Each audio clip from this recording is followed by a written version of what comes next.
Mr. Anton Stetner. Good to see you, sir. Thank you for joining me Yeah, today. always. Okay. So how many people know Anton? How many people how many people don't know Anton? Okay, we've got a few in the house. Anton, for those that don't know, you're kind of a big deal around here. No. Oh, just, been involved in the company, OP, it's operating principal. It means owner, part owner, something of that nature. Yep. I know that you've always been a phenomenal resource to me. Thank you, sir. Yeah. So how long have you been in the biz? Since 2003. Okay, so a minute. Yeah. So how did you get in the business? So basically, I went to school to be a biochemist and originally wanted to be a doctor. And my dad wisely said to me, have you followed any doctors around and asked them questions and figured out what they do before you go spend $250,000? And I said, no. He goes, well, I'm just a longshoreman and an old farm boy, but that seems like something wise to do. So I followed some doctors around and I was like, this is the worst job ever invented. I'd be stuck doing paperwork for the rest of my life. And they're run by insurance companies. So I literally had a bunch of credits in biology and chemistry, got a degree in biochemistry, went and worked for a startup in downtown Seattle doing biotech sales.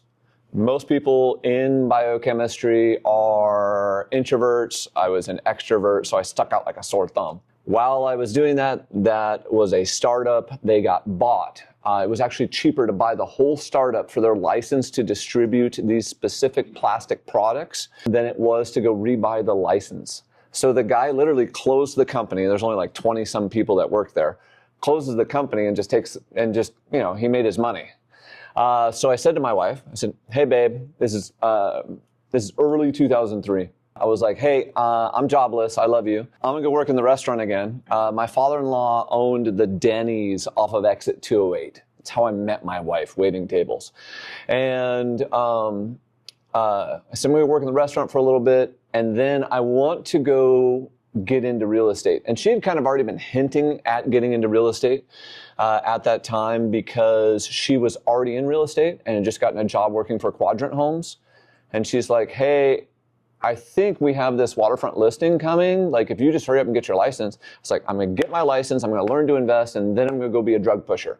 Because in the early 2000s, if you were a pharmaceutical rep, I thought that was a really cool job and it actually paid well. I was in the business. I sold that waterfront home in literally 2 weeks. I made $18,000 on a 50-50 split. Whoa. The year before, I made like less than 50 grand. I was like 2 weeks, 18, 52 weeks, less than 50. Well, this math, and I was like, I'm never going back. And so honestly, I just fell in love with the business. I worked for the John L. Scott there in Arlington as the first one. There was two amazing gentlemen there, Bob and Rich, and they were doing builder stuff. And I knew, because all I did was open the MLS. And then I was like, all right, who's got the most listings and why? And I just started looking through. And in the early 2000s, we were in the new construction boom. So I was like, oh, well, I need to get into new construction and land because that's where all the listings are. And then Rich Williamson and Bob Stanton were in my office. So I started following them around like a puppy dog. Then in kind of 2004-ish, the Marysville office opened. And one of my friends, Kat, was going to the Marysville office. And she went to this event. And I went to an event and they said there's a book on how to sell real estate and make $1 million. It's called the MREA. And me being not too far out of college, I was like, give me that book. I need that book. And I literally hunted Dory down, the team leader at the time, Dory Murray, lovely human. I was like, I need to buy that book now. And then she's like, I'll just give you a copy. I didn't know they gave them away. I felt it was like the best thing in the whole wide world. I went home, I read the book cover to cover in like 3 days. I read it again. So I read it twice. Then I was like, you know what? I'm going to open a franchise. So I called every franchise. P.S. I have no money. I want to point this out. I called every franchise. I called the Century 21s, the Remaxes, and I said, hey, I want to open a franchise. And everyone sent me their franchise docs. No one checked to see if I had any money, by the way. Read all the franchise docs, and I was like, And then, of course, I went into Keller Williams. I was like, hey, explain the franchise to me. And she's like, oh, we're an open book company. We do profit sharing. And starts explaining everything. So honestly, between the red book and just how the company was structured, that was literally what recruited me here. And then I said to Dory, and once again, I credit a lot of my kind of starting success from Dory. I said, Dory, I will just do whatever you tell me to do. And she said, well, you need to call people, and you need to start to put together a database, and you need to track what you're doing. And so when I showed up, I went to Staples, and I bought this plastic briefcase, and I bought little file folders. And so I showed up with my little plastic briefcase and my file folders, and Dory was like, well, just start writing names and putting it in there. So that's what I did. And literally, later on, I hear Gary in the box, and I had it, his was more organized than mine. Mine was the ghetto Gary in a box, and I would just open it up and pull the sheet out. She's like, well, you should learn some scripts. And she hands me this binder, the old MREA scripts binder. I'm talking, this thing was 4 inches thick. So I start reading all of this, and I'm practicing them with myself. And then I started, basically, I was doing 3 things. I was hunting for builders, developers, and investors. I was talking with friends and family and calling expireds. And that was the start of my real estate career. And then all of a sudden I had a bunch of business. And I said, Dory, what do I do? And she said, well, you got to hire an EA, your first admin. And I said, okay, how do I do that? And they're like, oh, here's this class. It's called Career Visioning. Well, actually, it was called Recruit Select back then. Yeah. And so I go to Recruit Select, didn't follow it. Met this wonderful woman named Mary Lee, and I actually was just really blunt with her. She walks in, and I go, hey, I like you, and I'm trying to start a business here, but I'm going to be really honest, I don't know anything. But I need an EA who will just do everything. Like everything. Like go to the dry cleaner, maybe watch my kid, just anything. Like, are you okay with these guidelines? She's like, yeah. And so this phenomenal woman just kind of started taking care of me and got me moving. And then I just started literally hiring people, and my business just went. The hockey stick. Yeah. Yep. You guys know about the hockey stick? Where it starts off, you know, kind of the shape of a hockey stick like this, and then takes off to the moon? Yeah. All right. I first bought into a market center in 2005. I annoyed Roy Van Winkle, Roy Chambers, and Mike Hansen so much that I literally kept harassing them. I was like, hey, I'm the #1 producer in the office. I need a piece. P.S. In hindsight, brokerages are ego buys. I want to point this out. You can make more money, just literally sell real estate and buy real estate. It's quicker, easier, faster, and less headache. Now, I love all of you, so don't get me wrong when I say that, but you're not gonna make a killing with brokerages. One of the minority partners was getting out at that time, so I stepped in, bought his shares, and then eventually I just bought them all the way out. At that point, I had Marysville by myself. So basically, Mike and I took the majority during the great financial crisis, and then Mike was the OP, and then I went to Mike and I was like, hey, bro, I love you. I need to be OP. Scoot over, buddy. And then a little while later, just kind of keep with the funny stories. Hey, brother, I love you. P.S. Your wife is going to quit working for us to come work for me. So you go. Yeah. So Rochelle's worked for me since 2000. Holy cow. 11? Yeah. Rochelle functions as my CFO and just runs I love Rochelle. Everyone needs a Rochelle. Rochelle does this for you.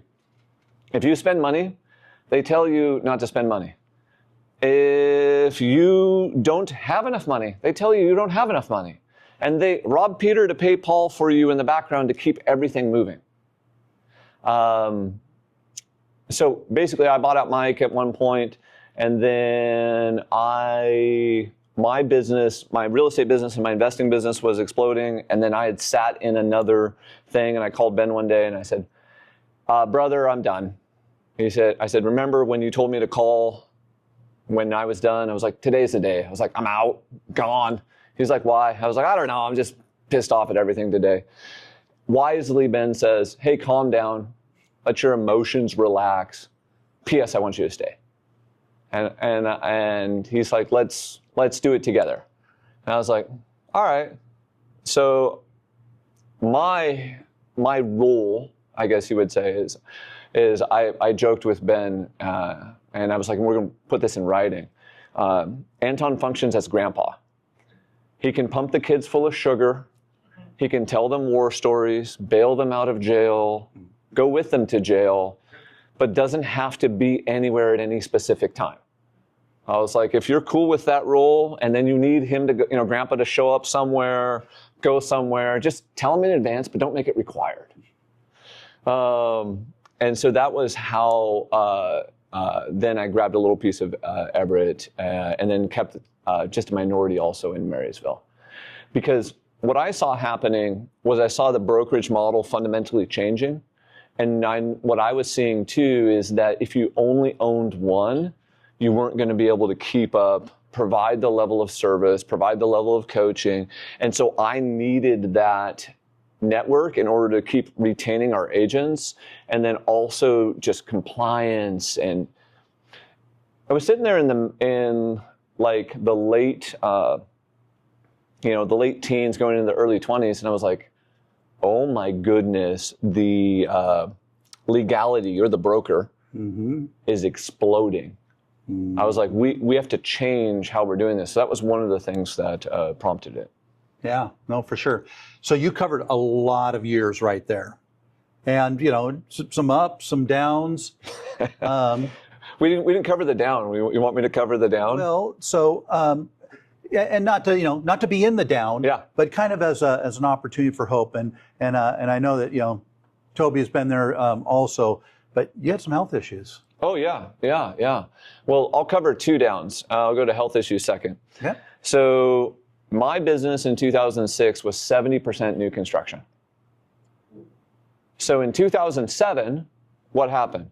New construction shut off like a freaking cliff. 80% of the new construction in Snohomish County went away in 6 months. All the builder developer notes started getting called, everything started getting called, the lines of credit, and by 2009, everything was called and they were closing everything down. So my business went from I'm rocking to nothing. And I said, my wife is very wise, I love her to death. I was like, babe, we're negative 7 digits. I think we're gonna have to file bankruptcy. I'm currently robbing Peter to pay Paul. Can I just burn it all down? And she said, no, what's the math tell you? I said, well, everything's below replacement cost, so you can't build it for this cheap. And she goes, well, what's that mean? I said, it means we should just keep it all because it's all gonna come back. And I was like, the market will come raging back. And she goes, you really believe that? And I was like, yeah. So in 2009 and 10, nobody believed what I just said. I want to point that out. Everyone believed the sky was falling. We actually tried to talk people out of short sales. So as that's falling apart, I take my last credit card that has the last $4,000 on it, and I charge $3,250 for a REO coaching program. And I said, I'm going to just do whatever this program is. I had to let go of my EA, so it's let go of our EA transaction coordinator, and I went to Rochelle. I said, Rochelle, I can't pay you, but I can pay you as transactions close. Can you help me? And she's like, yeah, I'll help you. And a young gentleman named Nate is working with me, and I was like, are you going to leave? He's like, bro, I'm already broke, so we're going to ghost ride this ship right into we're going to hit the berg, and then we're just going to sink her. And I was like, really? He's like, yeah, I'm having fun. Let's go. I was like, well, we're going to spend I got $800 left on credit. I have no money in the bank. We're going to spend the last on this coaching, and you want to just do everything they say? He's like, yeah. Him and I called. So we started doing broker price opinions. We called every notice of trustee sale, and we did it all wrong. If it said Ocwen was foreclosing on a property, we called Ocwen because they were the trustee, when the trustee is not necessarily the owner. And we got lucky. And as I'm calling through Ocwen, this woman named Sukreen, she goes, hey, I'm calling about this property. She goes, I don't have that one, but I have this one on Glenwood Avenue. I'll give it to you right now. And she goes, I'm assigning this listing to you. And she hung up on me. And I literally pick up the phone, I call her back and I go, Sakreen, I'm not in your system. I'm getting my foot in the door. And she goes, click, click, click, click. Congratulations, you're a preferred vendor. I appreciate your help. Bam, hung up on me. They gave me 20 listings in the next literally 4 weeks. Well, at the same time, we became a sweatshop for broker price opinions. So in 2009, we did $132,000 in broker price opinions at 25 to 50 bucks a pop. And everybody knows what broker price opinions are. A broker price opinion is where a bank is basically they're recasting a loan, it's going into foreclosure, they're looking at the portfolio, they need a quick opinion from a real estate agent. That's a mini ghetto appraisal, 3 actives, 3 solds, little narrative about what's happening. So I went and hired 14 kids to work for me, and some adults and some real estate brokers, and we just went hog wild. And you guys remember? What? I could have used you at that time, my friend. Oh, it was. You guys remember Frontier Bank?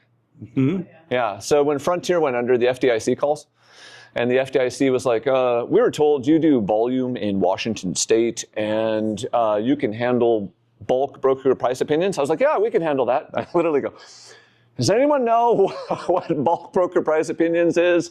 We're going to take an order from the FDIC." And they go, "We also were told that you have construction experience." Yes, we do. "We'd like you to evaluate the construction portfolio." So as Frontier went under, we basically took their whole construction portfolio and ran a BPO for every single one of them.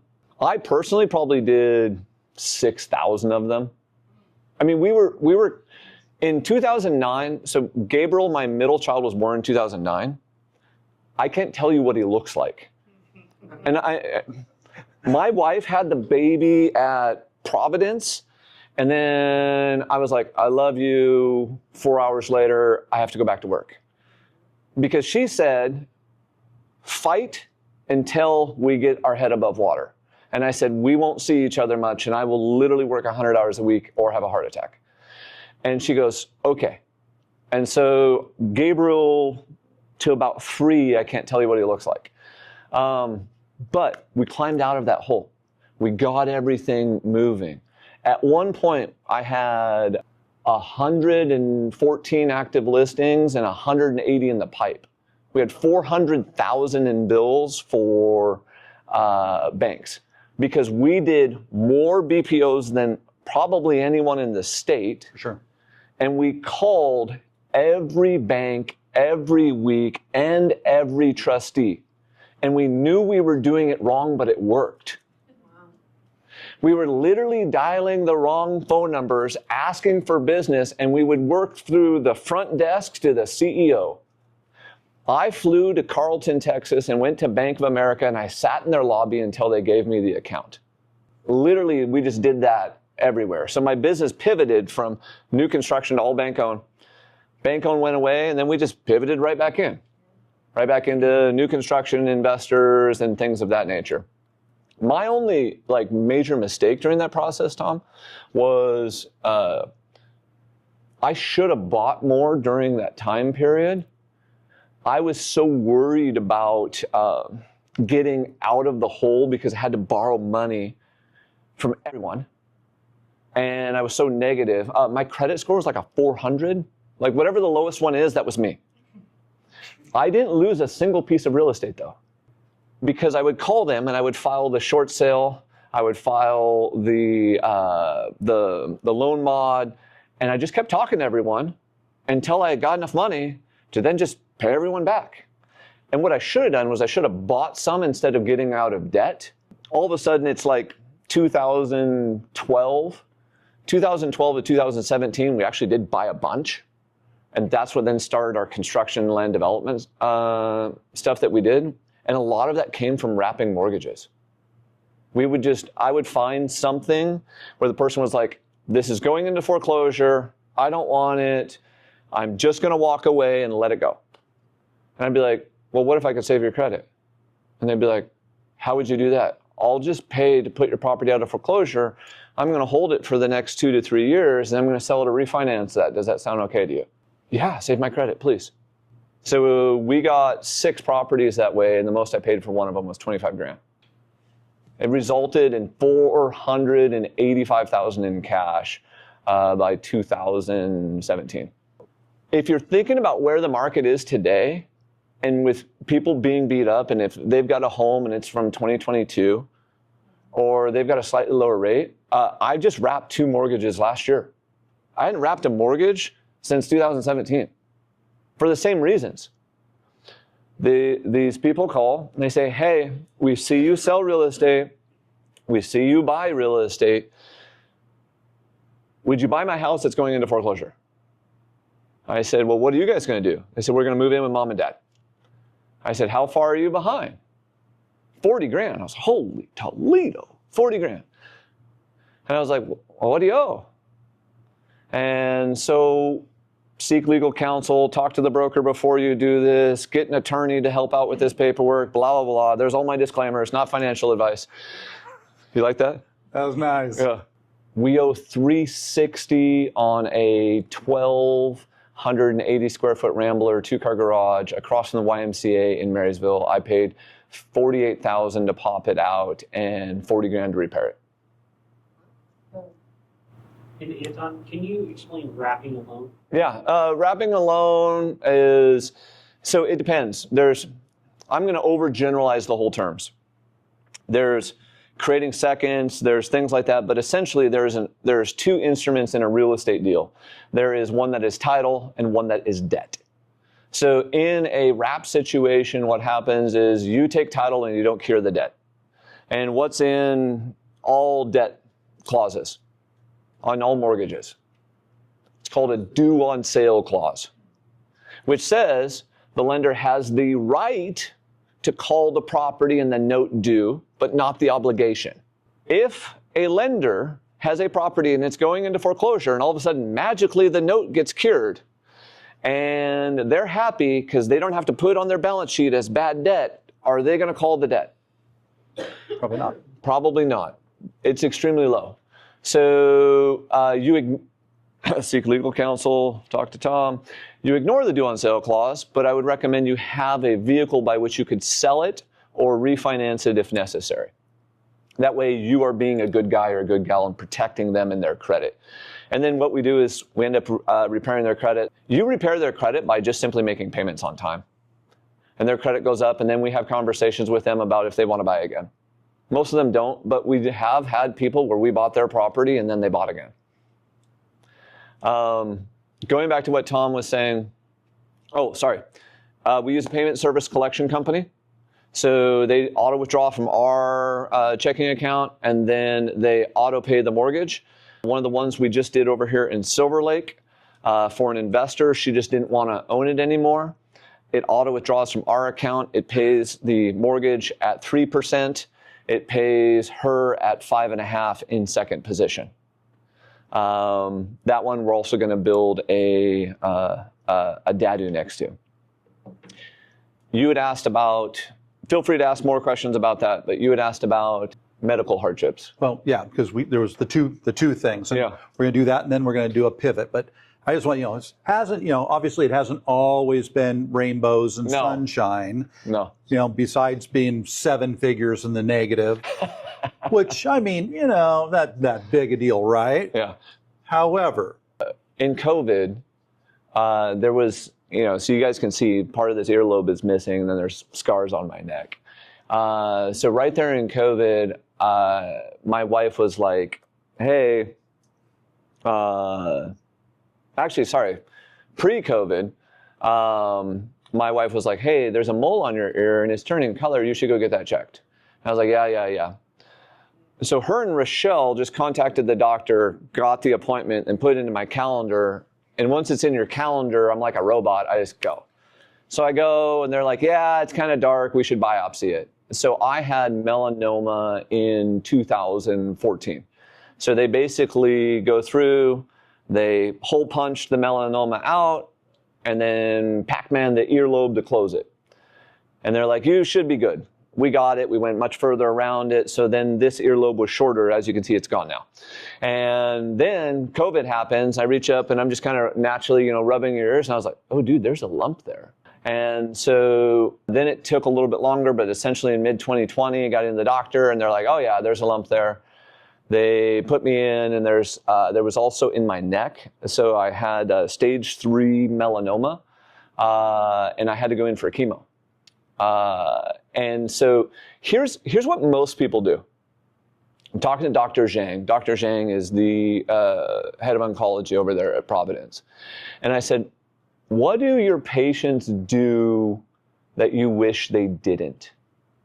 And what should they be doing? He goes, when you are sick, you should live like you're not sick and just keep living. And ignore the fact that you're sick and don't stop living. He goes, well, and other than that, I also need him to stop smoking, eating McDonald's, drinking too much. He's like, but living is the most important one. So it's just kind of like a life lesson, Tom. If you're in a hard situation, keep living and keep moving forward and keep working as if. So I go through chemo and hire a naturopath oncologist also at the same time. And got to go in every 2 weeks. He said earlier, a little bag, and then you feel like you're going to die. I was blessed, though, because my particular type was it's all about just increasing your antibodies. It was immunotherapy. So not as bad as like some of the ones where you lose your hair and things of that nature. But I still got sick during the process. So I literally went to a nutritionist. And I said, hey, what can I do? And she's like, let's eat 3,000 calories of non-processed food, and you're going to eat a minimum of 5 to 6 cups of vegetables a day. So I did. And I cut out all drinking, all sugar, all processed food, and I ate a metric shit ton of just good, healthy food. And I gained like 22 pounds to have extra weight in case I got really sick. Got through that, in remission 4 years. What's interesting is tomorrow morning I go to see my dermatologist for wear my 50 block all the time. But that really puts life into perspective because things get really short. Your time horizons get really short. One of the biggest things I think that we make a mistake with is time is not an unlimited quantity.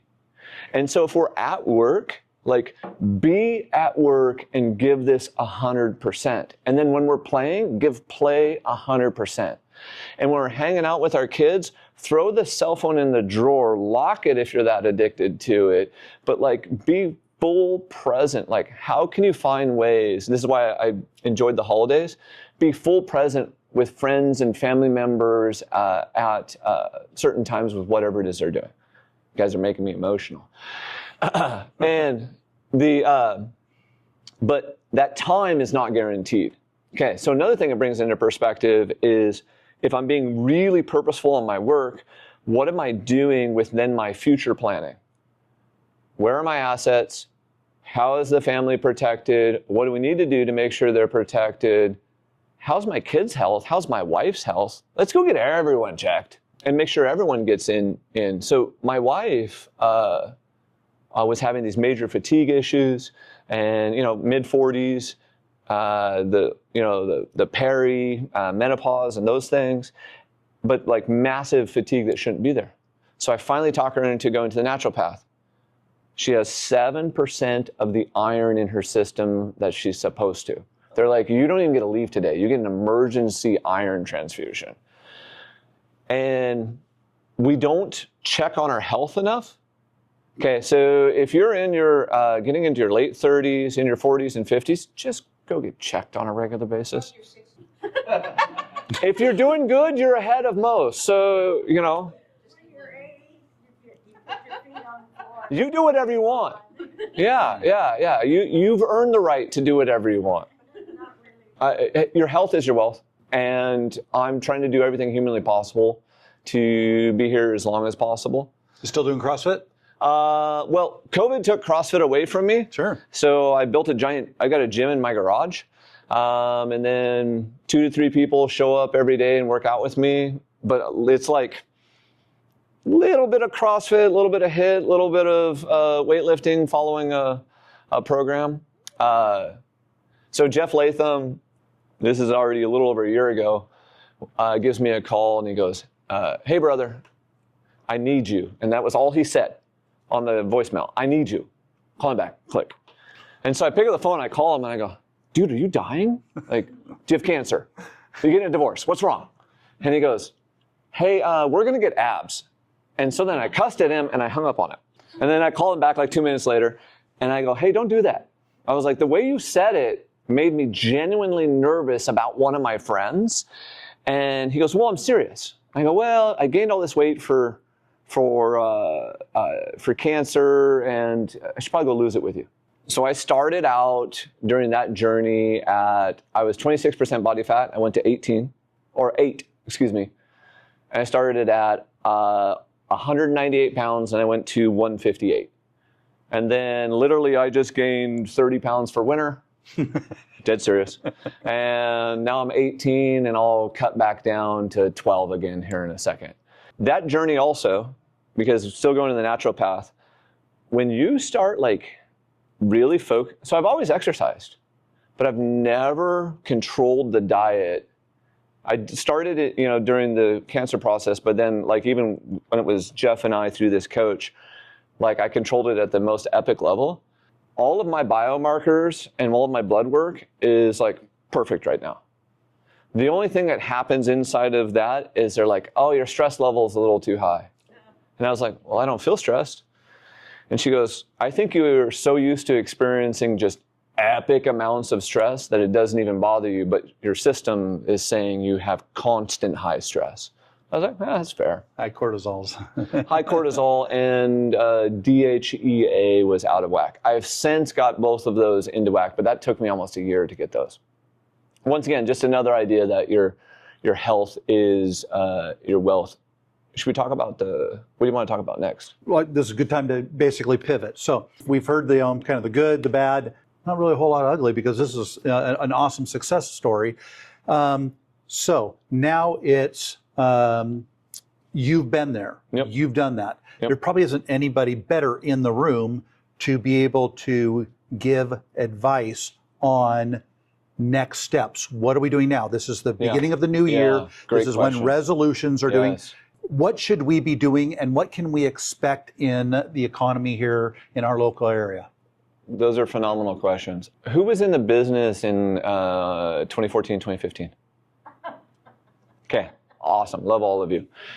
So when people ask me when was the easiest time to sell real estate in my whole career, it was 2014, 15, 16, and 17. And the reason for that is exactly what's probably in the process of happening right now. The market had been down for so long that the agents were getting out of the business, and then the market started to naturally increase. So there's a metric called the available sides per agent, and the available sides per agent started increasing. In other words, the number of transactions was going up, but the number of agents getting into the business was not as fast. So there was more deals per agent available. That was literally a 3-year run. I'm telling you, 2026 feels like that again.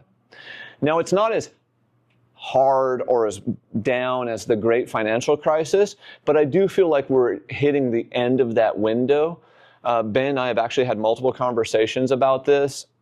I believe you're going to probably see anywhere between 5 to 10% more transactions in 2026 just due to the slightly lower rates. Where did rates start 2025? 7. Upper 7s. Where did we end 2025? 6.2. Yeah, 6. Yeah, 6.3. Exactly. Is the Federal Reserve supposed to cut again next year, yes or yes? Yes. Whether we agree with the current president or not, is he going to replace Jerome Powell with someone who is pro lower rates? Yes. Yes or yes? Yes or yes. Hopefully, yeah. To be honest, he also has to replace him with someone the market will accept. Because the Treasury market is bigger than the stock market, if you didn't know that. The 10-year Treasury is what sets all of the debt. So the 10-year Treasury sets the debt for the 30-year fixed mortgage, for your credit cards, your auto loans, your student debt, everything. If you want to know what's happening in our world, look at the 10-year Treasury. I look at the 10-year Treasury 2-3 times a week. I would recommend you do this. You can take the 10-year Treasury and you can add a spread to it. The current spread is about 220 basis points. So you can literally look at the 10-year Treasury and add 200 to 2.2, and that's the 30-year fixed debt. That's how that works. The bank looks and goes, oh, this is what I add, and then they charge us a premium. That natural spread is 180 basis points. So realize there's about 0.3 to 0.5, depending on how it's measured, that can literally come out of mortgages as banks feel more comfortable and no longer charge a risk premium. Second, current president made his fortune doing what? Real estate. Do you think it may behoove the family to get interest rates lower? Yes or yes. Also, I realize that the Federal Reserve is only predicting 2 rate cuts. I actually believe we are going to see a little bit more than that. So I think that we could spend most of next year at like 5, if I was to give it an average, let's call it 5.875. You might even get to the mid 5s, 5.5 by the end of next year. We'll see. However, if you listen to Trump and Bessent and a few of these other people, they want it back like 4.8 to 5.25. I don't believe we'll get there. Okay.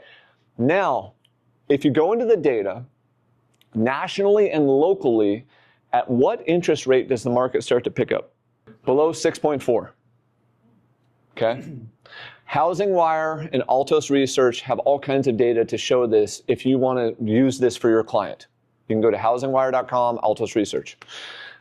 P.S. I am a nerd. I went to school to be a biochemist. I like numbers and data. Housing what? Housing Wire. Wiring. Yep. And Altos, A-L-T-O-S Research. Mike Simonson used to work for Altos. He now works for Compass. So he's publishing the same thing for Compass they used to as Altos. And some of it's not behind a paywall anymore, just FYI. So if rates are a bit lower in 2026, will you sell more homes? Does that mean the spring market in 2026 should be slightly, so when I say, I'm talking slightly better, should it be slightly better than 2025? Yeah. So we kind of didn't have one, thank you. And so I want you to get ahead of it now. I want you to call your sphere of influence right now and start having conversations with them. I'm going to give you a very simple script. Teresa, what are your plans for real estate in 2026? Find my own cute little tiny home and create others. Oh, I love that. Where would this cute little tiny home be? I want to be somewhere at least in Snohomish County or even a little further north. Oh, I love it. I love it. When would you like to do that by? Well, I'd like to do it now. However, finances aren't in place. So that is something I'm thinking about by year's end. Perfect. So it sounds like we just need to find a creative owner financing deal and we can make this happen for you. Is that correct? Yeah. Are you willing to come in and sit down with me and go through a full consultation where we can talk about your wants and needs, and then I'm going to go have my team hunt for that specifically? That'd be lovely, yeah. Let's do it. Don't let anyone tell you no for any reason. Don't care. Get them in, have the appointment.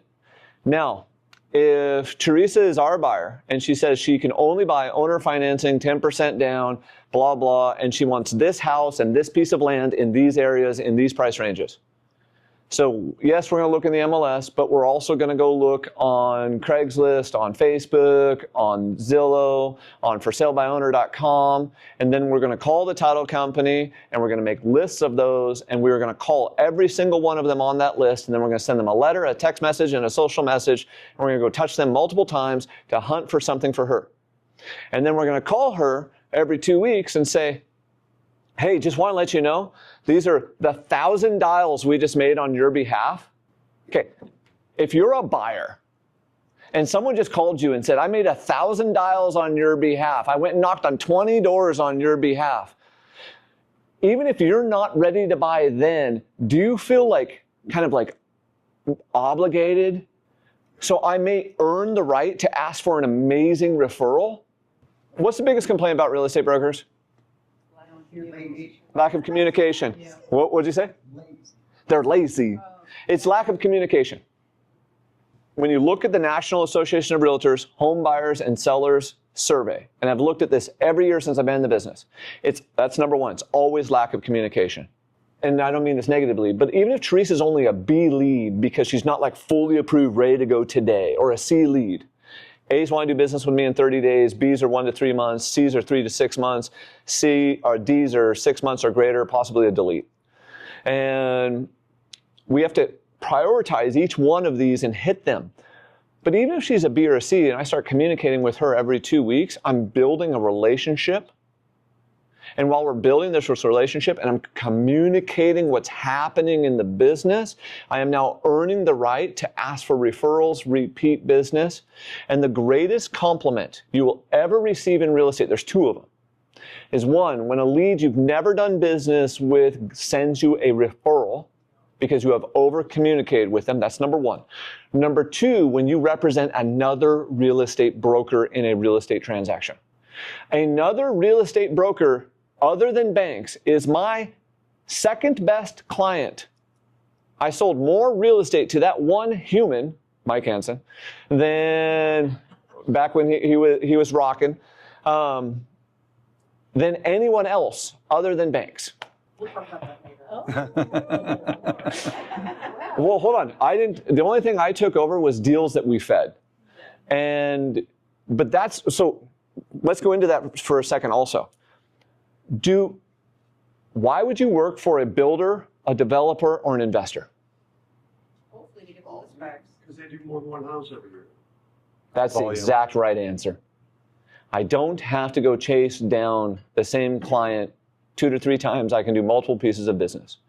There is a gentleman who is a franchise operator around here. I have done 7 transactions with him, and I basically do 1 to 2 every year ever since I met him. And he's like, I run my franchises, when I make money, I buy real estate. And so I said to him, well, do you like paying taxes? P.S. This is for all of you to listen. Do you like paying taxes? And he goes, no. I go, do you pay a lot in taxes? He goes, oh yeah, ton. And I said, would you like to pay less? See, as real estate professionals, we get unlimited depreciation and interest write-off, which means you can take your AGI to 0. So you could go make $100,000. If you have $100,000 in interest or depreciation, you pay nothing in taxes. And with the big, beautiful bill, what did they bring back? Bonus depreciation and cost segregations. So you can go buy a duplex, a single family. It's going to be about 20%. I'm giving you a rough number just so you have a quick ghetto calculation. It's going to be about 20% you'll be able to take in bonus depreciation on the first year. So you go buy a $500,000 house, you take a 20% bonus depreciation, that's a $100,000 write-off. You have made $200,000 in income, just buy 2 houses. Buy 2 houses, pay nothing in taxes. The government is incentivizing you and showing you why they want you to help the economy. The beauty of tax code is it's just, these are the rules. This is how I want you to play. Please be a good member of society, help the economy, and help our communities by creating housing and helping to maintain it. The greatest gift of our industry is buying real estate. I really want all of you to be thinking about how do I buy something in 2026? What's the easiest way to do that? House hack. Move in, owner occupy it, live there 6 months to a year, 2 years, whatever it is. Save your pennies, go do it again. 1031? Don't even have to. I just want you to keep it. Oh, so you're going to turn around and rent it, move out, and go do it again. Her? Danny does too. Yeah, Danny's doing that. Yeah. Yeah. Well, Mike Hansen did it, and Yeah. a lot of folks. Mike and Rochelle, I think, did it 14 times. Now, they're crazy, and I love them to death. I couldn't move that much. But they also have the biggest portfolio of anyone in this room because they're willing to move. So sticking in the investment lane, what's the best investment in 2026 that you can make in Snohomish County? The ADU DADU play. Go buy a single family home. Go build 1 to 2 ADUs in the backyard. Please, please, please. You can look at our properties on 19th in Virginia, 16th in Virginia and 19th in Lombard, right in the MLS. That's exactly what we did. I'll show you the house plans. I'll show you the budget. You can make about $100,000 to sometimes $150,000, and if you were really lucky, $200,000 per ADU in the backyard. In the early 2000s, we had this thing that was called the LDMR. This is where we started condoizing everything and creating those little lots, little 3,000 square foot lots that, they have no backyard. You open the slider and you fall into the fence. That started in the early 2000s. That was an absolutely great game until everyone figured it out. The ADU, DADU play will be the same way. They also work in rural Snohomish County. In rural Snohomish County, on the 5-acre piece, if it's over 200,000 square feet, you can build a 1,200-foot DADU. What's a 1,200-foot Rambler with 9-foot ceilings, 3-car garage, covered back patio, 9-foot ceilings that vault up to 12, beautiful hardwoods, slabs on the countertops? What's this going to sell for? Bingo. It's going to sell for, on the low end, in the worst part of Snohomish County, $675. In some parts, it'll go out to $850. How much does that cost you to build? $350, $400. Does anyone in your family have a 5-acre piece? Do any of your friends have a 5-acre piece that you can build a DADU on? Looking at you. Let's go, Tina. It's the absolute best game and will be for the next 24, 36, 48 months. As codes change in land development, new construction, they create windows of opportunity, and then those windows of opportunity collapse over time. So going back to our sphere of influence, I want you to communicate with your sphere of influence a lot right now to start the year. Happy New Year. I'm checking in. Let's talk about where things are going. What are your plans? What are your plans for your kids? What are your plans? And why do we ask what their plans are for their kids? That's the next group. It's the next group, and grandma, grandpa, mom, dad, they help more than I've seen in my whole career with the next set of housing now, because they have to. It's very expensive here. And so sometimes it's even just about planting those seeds. Hey, one of the things I'm seeing grandparents, help their grandchildren out. I've seen them gift the down payments. I've seen them gift really big down payments, things I just, whoa, would have never thought of. This idea of inheriting when you're dead is kind of a bad idea. Like, wouldn't you rather have fun with your whole family today? Also, we're going to see more multi-generational housing. So these ADU, DADU plays do work very well for multi-generational living. We will continue to see more of that. Where's the market going? You're going to see 10% more transactions, 5 to 10.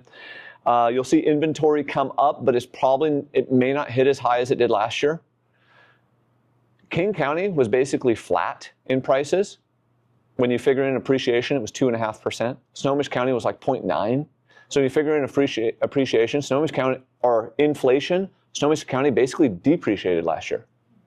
The end of 2025 was hard. Or was it just hard for me? It was hard. It was hard. Okay? And though people are getting back in it right now, you always have a January rush. You have to take the January rush and force the January rush into the late February freeze. For some reason, late February, things like to cool down right before the spring market. But if you can force enough activity in the beginning of January, you can have a phenomenal start to this year.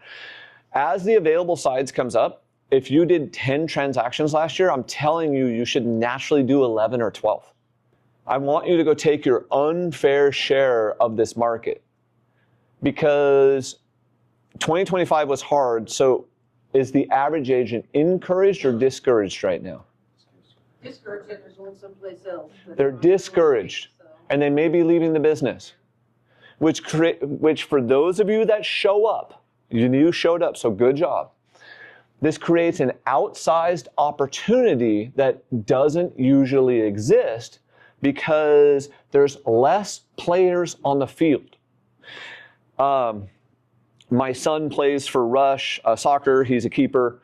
And they had this game like way down there in like over hill and dale through friggin' Puyallup out there in the middle of nowhere. And we got stuck in some traffic. And so we were literally 2 minutes late. But his coach is so strict. There were 4 players that were 2 minutes late. They started the game 2 players down. So instead of 11, there was 9 on the field. And he just said to everyone, you better run faster. And if they score, all we're going to do is run the next practice. Okay? That's where real estate is right now. There's less players on the field, which creates that opportunity for you to score. If you ever go to the Silver Tips game, there's one in the penalty box. We're all excited. Score! Power play. Power play! Also, we still do cold calling, but cold calling is dying. What do you need to do? You should be still doing your cold calling. You should be doing open houses. You should be knocking on doors, getting face-to-face, attending your community events, your networking events, your friends' birthday parties, dinner parties, all of that stuff. Because the more face-to-face you are, the more you get to ask the question, hey, Tom, how's work? Oh, you know. So what do you do? Let's pretend I don't know. So, Tom, what do you do? Oh, you know, I juggle. Juggle. You're juggling. That's amazing. How long have you been juggling? Oh, my whole life. Ah, it's amazing. Do you ever drop it? No, never. Sooner or later during these conversations, I will keep asking questions. I will never insert anything about myself. Sooner or later, he's going to go, well, what do you do? Oh, I do real estate. My actual line is, we play all the games in real estate. And they'll usually say, well, how's the market? Your answer is, why do you ask? Never answer the question without clarifying. Answer with a question. Yeah. Questions control conversations. The power of your questions determines where you are going. So we need to be doing our door knocking, open houses, our calls, talking with our sphere of influence. In addition to talking with your sphere of influence, send them a video message as a text. Send them a video message as a snap. Send them a video message on Messenger. Hey, it's Anton. Just wanted to say hi. Love you, Teresa. We haven't been able to hang out in a while. Let me know when you want to get together. Hey, you popped into my head. So this is my favorite one. I say, you popped into my head, or I wanted to harass you. Sooner or later, they say, why are you harassing me? Oh, actually, this is what I need, but I just wanted to catch up. Or you do the one where it's like, hey, I really need you, and then hey, pull a Latham on them. No, I don't usually do that one. What also, because the cold calling and things that are dying, I think you have to look at social media as your next form of cold calling. So you need to be posting on social media 2 to 3 times a day, religiously. And for those of you who may or may not know, you are on all of them. I follow you on Instagram, TikTok. My Facebook and my Instagram are down now because they got hacked, but hopefully I'll get them back. I'm going to sue Meta here in a second. If you have a presence on them, what it does is it allows people to build a relationship with you. Is real estate a personal business or an impersonal business? Personal. Extremely personal. They want to like you so they can do business with you. So what should I say? It literally doesn't matter. Whatever it is you're doing, just tell the story. I went to Trader Joe's to go get my fake healthy food that's all really just processed in a box, but it looks healthy and it tastes really good. What are you guys eating today? I went on a listing appointment, I didn't get it. I went on a buyer appointment, I got it. I went on a buyer appointment, they're looking for this. I just toured this house and this was the most amazing thing. I just toured this house and this is the craziest thing. I just toured this house and you should never do this. Don't tell them where the house is, so don't slander the house. But if there's a hot pink room, you might want to shoot a picture of it. Just don't mention the listing or where it is. Okay, talk to your broker, talk to Tom. The art of real estate and connecting with your sphere of influence is by telling stories, and the stories that you're telling is actually just what's happening in your life. Because your friends and family, they already care about you. They love you. Doesn't matter. It's not cringe. It's not embarrassing. They already like you. Well, sort of. They sometimes like me. Like 50-50. And the people who don't know you, it doesn't matter. You don't know them. And so you get an opportunity to build a relationship. So I'll tell you, YouTube is the best one because YouTube builds longer relationship. On Thursday, we have an appointment in Southeast King County, 2.1, 2.2. And they're going to downsize and probably buy $1 million. And they literally called in and said, they said this to Ed, I agree with Anton. I agree with everything he says. He has to sell our house. Are we going to get that appointment? I probably don't even have to go on the appointment. However, Ed is new. And so I was like, dude, let's go. I was like, let's hop in the car. We'll boonie down to over there. And he was like, you do that? I was like, yeah. I was like, how much commission is this? Like, we need to go grab this, like right now. Ooh, one of the reasons they complain about our communication is our lack of urgency. When someone asks a polite question or an email or a text message, it's actually very urgent to them, but we treat it like it's not urgent. We treat it like we'll get to it at some point. I was talking with Sam Burke at John L. Scott, and he called me, I hung up on him, I was like on the other line. Boom, called him right back. I was like, hey, what do you got? And he goes, you and Pat have the quickest callbacks of anyone I know. I was like, that's the quickest way to do a deal. When a listing agent, a buyer agent, a potential seller, a potential buyer, potential investor calls you, communicate as rapidly as possible. Some people just don't. Yeah, I know. I know. Some brokers never answer their phone or respond to text. I don't know about you, but this stupid thing sleeps with me. If I get a text, I know it. If I get a call, I know it. Please have a level of urgency, especially to start the year to set your tempo. Whatever your regular level of urgency is, times it by 2 or 3. Whatever your normal speed of communication, times it by 2 or 3. So just to kind of recap, go hit your sphere of influence, hit all of your buyer leads. So every buyer lead that didn't buy over the last 2 years, just pull them all out. Call them all again. Just rotate that. Take your sphere of influence, go rotate that. Go touch each one of them 10 to 24 times. If you touch them less than 10, you're not going to get anything. Start scheduling your open houses. Make your posts. Do the door knocking. Do the cold calling. You have to go get out there again. And then last but not least, because we have New Year's resolutions, what else should you be doing today? You should be eating right. Start sleeping, drink less, put your phone down. Unless somebody's calling you, then answer. I'm going to recommend you set a timer on your phone or an alarm. Let's call it the 8 p.m. alarm. And at 8 p.m. an alarm goes off and you literally put your phone into airplane mode and you get rid of it. And don't play video games and don't watch TV and just start unwinding. The best, most powerful routine that you can create is your go-to-bed routine and your wake-up routine. That sets the tone for the whole day. And then get into the office early. My team is literally showing up right now at like 8 a.m. We are there before everyone. That's going to be success. But that's success. So you can actually start calling people at like 7 o'clock in the morning. If you do, you'll be ahead of everyone. You will get some people who are grumpy. It's okay. You will say, hey, I'm trying to get my kids out. No worries. I got kids. I love them. Call me when you've dropped them off and you're pulling out of the carpool. Give me a call when you're free. I really want you to go touch the sphere, though. This is the exact time to touch your sphere of influence at a very, very, very high level. And not only that, but we have lots of excuses to do it. Yes. Holidays, we've got Yes. New Year's. Yes. Hey, what'd you get? Yes. What'd you give? What are your plans? Yes. What do you got going on? What's exciting? Yes, exactly. What are your plans? How can I help? Oh, also, every time we have a winter storm, it's a great reason to communicate with your people and then make sure you have like your vendors ready to rock and roll. We just literally sent out tree vendors, pest controls, handymen, all kinds of things. And we just hand out jobs like crazy during that last windstorm. And then do our clients love us for that? Yeah, we're solving their problems. So anything in relation to real estate, I want them to call me.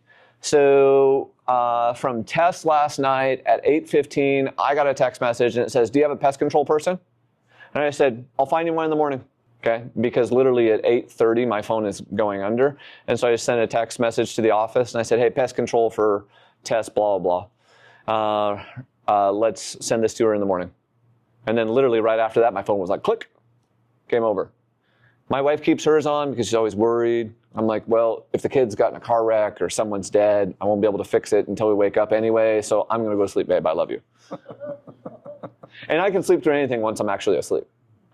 What else? Oh, also, if you want to do a big exercise, this will take you a couple hours. I shared this with a bunch of the people that work with us, my business partners, things like that. Write down 225 things for 2025 that were awesome, amazing, good. 225. So what happens when the list gets really big like that, Teresa? When the list gets really big, you have to start digging into the little things. And the little things are what make it life. That's what makes it the most important. And I want you to look at that list, however many you get on there when you get done with it, and say, I'm going to do more than this in 2026. Look through your socials, look through your calendar, look through some of your text messages, look through your photos.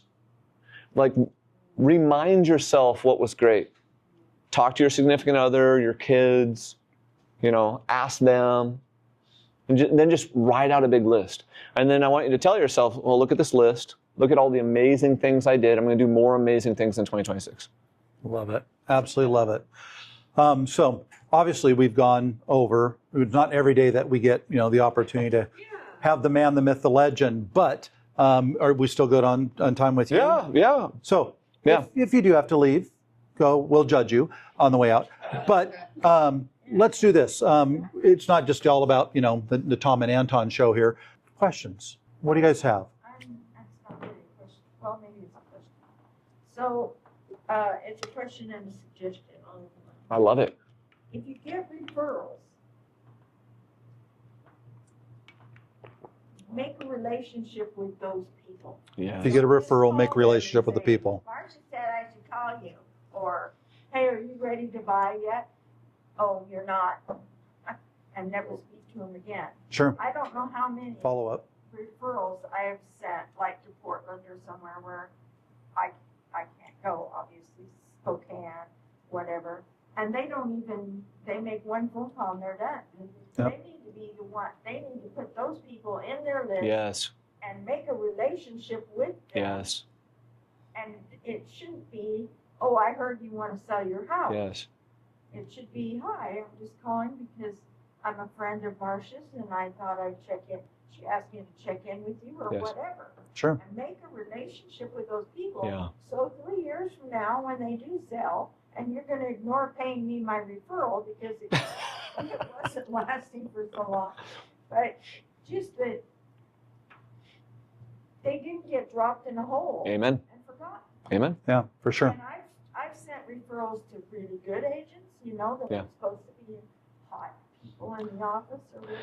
I think It's gone. you should touch all leads 25 times because buying or selling real estate is the third largest cause of stress right behind death of a loved one and divorce.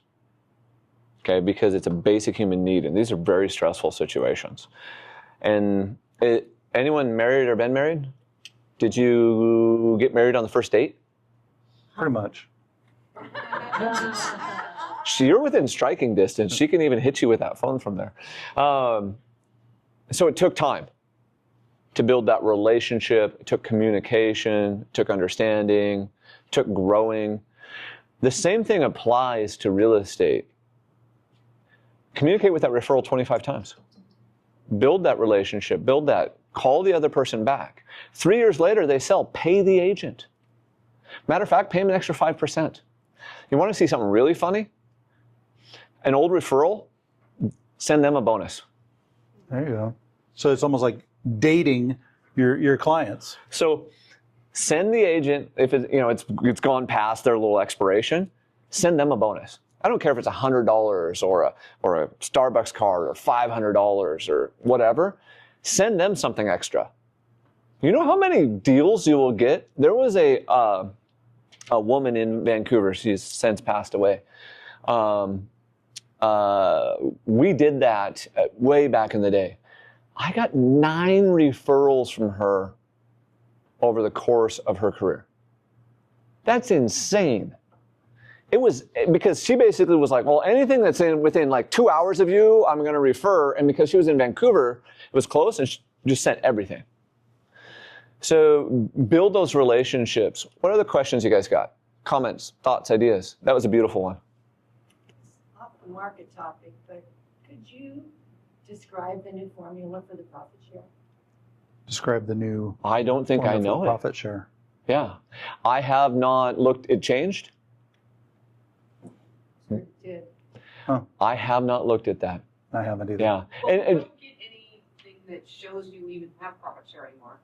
It just, if you're lucky, something shows up in your account. Interesting. Yeah. In all bluntness, since 2022, I have been on a workathon, and my head has been very down, and I've been working a lot. Just like, okay, we're going to get this fixed, get this on the right path, because 2022, the latter part of 2022 was financially very painful. And so that created another just hole. So I dig out of that hole, fix everything. And so my head has been very down, focused on work. I'll dig into that though, because I didn't even know it had changed. Question. You touched on ADUs and DADUs. For someone who has 5 acres, I know you've touched on this in other. Yeah.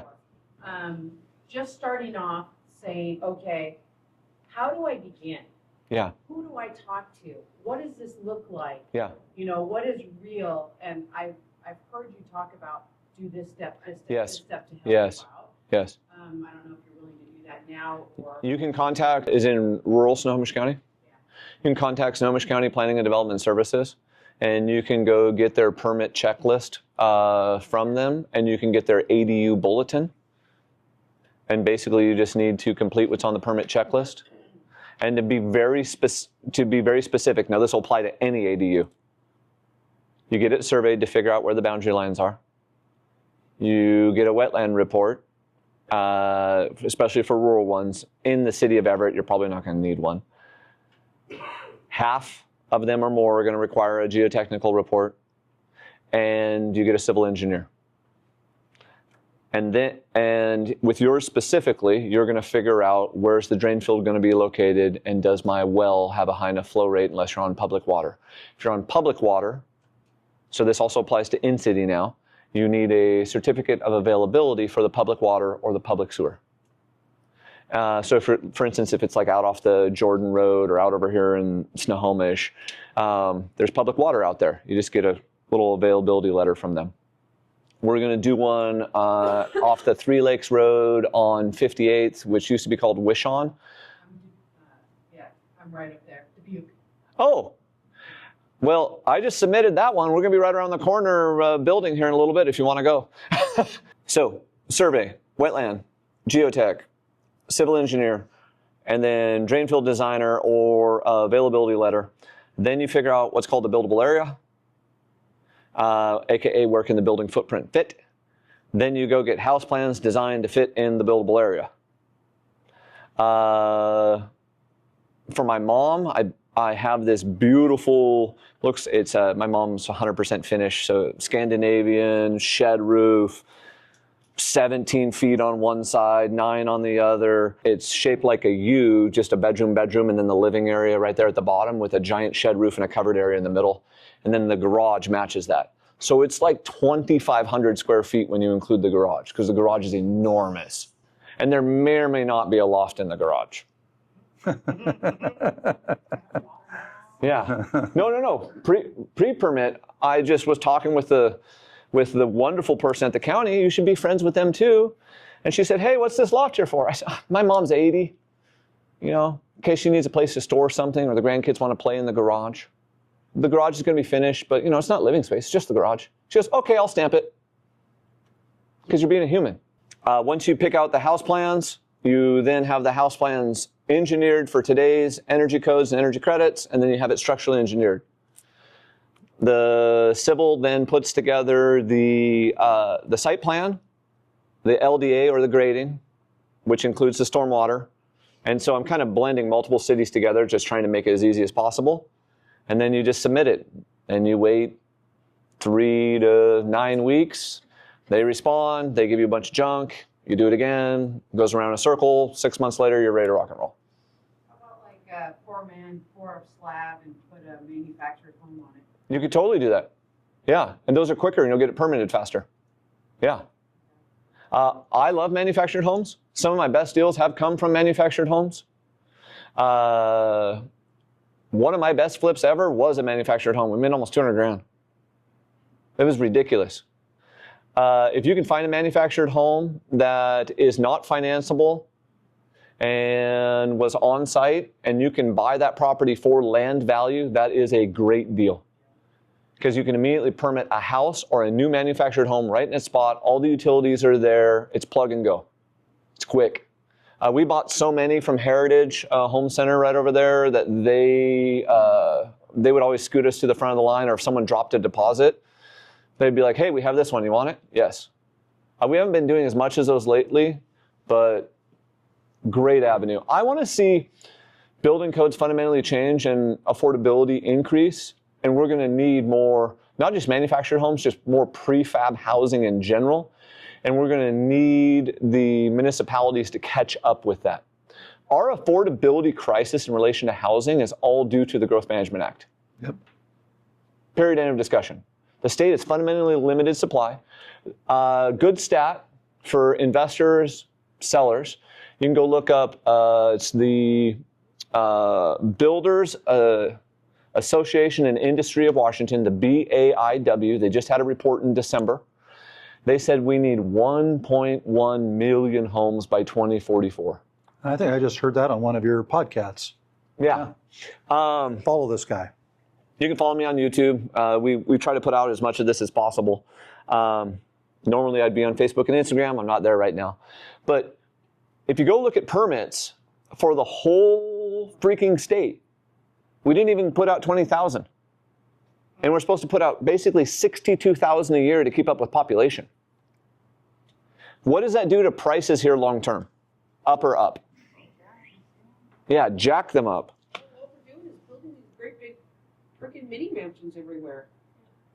It's I don't know, it's driving me crazy. the reason we build mini mansions is because Washington State has made it economically unviable to build starter homes. Oh. They are an economically unviable product. So you will never see a starter home. You're never going to see a D.B. Johnson plat ever again. Yeah, there's no more cute little 3-bed, 2-bath Yep. homes anywhere. They're all mini. I'm not even Kirkland. I'm actually hoping that at some, and P.S. I'm a libertarian, conservative, pro-capitalist. I can't believe I'm going to say this. I'm hoping Washington State subsidizes first-time home buyers by literally creating some sort of builder incentive to make them economically viable to build. Have you looked up like Costco, those houses? That's scary. They're building houses. It's a garage and, oh, I'm sorry. No worries. We can come to that. Yeah, not trying to take up too much of your time. My name is Jalen, and what really stood out to me was you were talking about your broker price opinion and you going to Bank of America, not even until you're able to get any things out of that. I honestly want to go get on my suit right now and just go do that to some banks. So how am I able to? Oh, that's a great question. So going out for BPOs in order to try and get listings. What I would do is I'd recommend signing up for broker price opinion lists. Companies like Clear Capital, literally just Google the word BPO, you'll find a ton of them. Now, hold on. Having said this, I want to point something out. We got to dig into the data for a second. What is the rate of foreclosures in the United States and in Washington State right now? Not very much. It is at an all-time low. So they don't really exist. I don't believe we will ever see the tsunami of foreclosures again. Those tsunami of foreclosures was caused by financial engineering due to ninja loans. Predatory lending. I was the benefit of predatory lending in 2003. So I went back to work in the restaurant. I filled out my ninja thing, and they're like, how much do you make a month? I was like, oh, $7,000. That's right. And then and so I filled that out, and I was like, how am I going to qualify? She's like, oh, just write $7,000. I was like, okay, $7,000. I'm being really blunt. I didn't realize I'd literally lied on an application. Okay. State income. Now, we didn't get foreclosed on, but I couldn't qualify for that property. Now, most people, they got foreclosed on, so that's really what happened. So the rate of foreclosures in the state of Washington right now is at a historic low. I believe the highest rate of foreclosures last month was in Texas, and they only had 562. For perspective, during the GFC, we were foreclosing on something like 14,000 to 24,000 a month. So it's a good long-term strategy, but don't expect that to come roaring back because banks now work things out at a much more high level than they did before. Follow-up question, because I lost a deal to a foreclosure. So my question is, like, is there any way that you can stop it for Yes. making it stop or making it hit like the auction Yeah. or it being in the process? So the foreclosure timeline in the state of Washington, I'm going to give you the real simple version. Day 0, you're on time. Day 30, you are late. At day 60, they get what's called a NOD, an NOD, a notice of default. At day 90, they receive what's called the NTS, the notice of trustee sale. At day 180, you can foreclose on it. You cannot foreclose faster than 6 months in the state of Washington, period, end of discussion. Okay? And then most of them, of course, take longer because they'll issue multiple NODs before they issue the NTS. I just tried to foreclose on someone last year. I did a land development project. I had a 5-acre piece. They put down $220,000. They only owed me $68,000 or $70,000. They paid it down to $60,000. They stopped paying. Then the note was due all at the same time. It goes to 18%. It's 2 weeks away from the actual foreclosure date, and they come in and cure it. I was like, why didn't you just pay me to begin with? Now, in that situation, I would have gladly foreclosed and taken it back. Does that cost you money to foreclose on somebody? Cost me money to foreclose.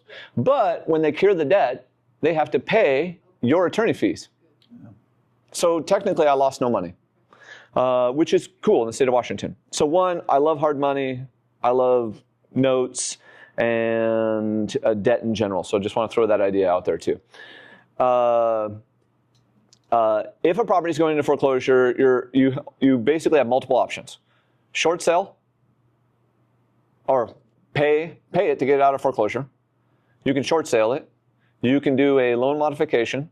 You can do a deed in lieu of foreclosure, or foreclosure. That's it.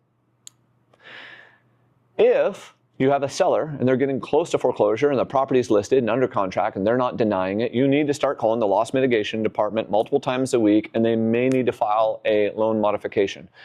You need to talk with your broker and possibly an attorney before doing anything in regards to this, because this is real sticky stuff. But that's how, like, if you were the listing agent and it's 2 weeks out, the foreclosure, you need to get it solved before the 30-day window. Most of the time, if you've got a purchase and sale in hand and you get into the loss mitigation department, they're going to punt the foreclosure for you. There are certain ones, because of the type of loan or how the portfolio it is, they'll say you can't do it unless you cure it, and it's got to be done by this date. We have cured them on the steps. I've also gone to the steps and bought them. Things we were looking at before that the seller couldn't get figured out, we just show up, cashier's check, hey, we'll just buy that. We already knew everything about the property. But those are your only options. Deed in lieu, loan modification, foreclosure, short sale. Oh, sorry, one more, BK. If they file a BK, it'll punt it. It won't stop, it just delays it. It just kicks it out in time. We actually have, I think I got 2 short sales going right now. And we just closed, I think we closed 4 or 5 of them last year. So we're still doing some of them, but it's not a big chunk of the market.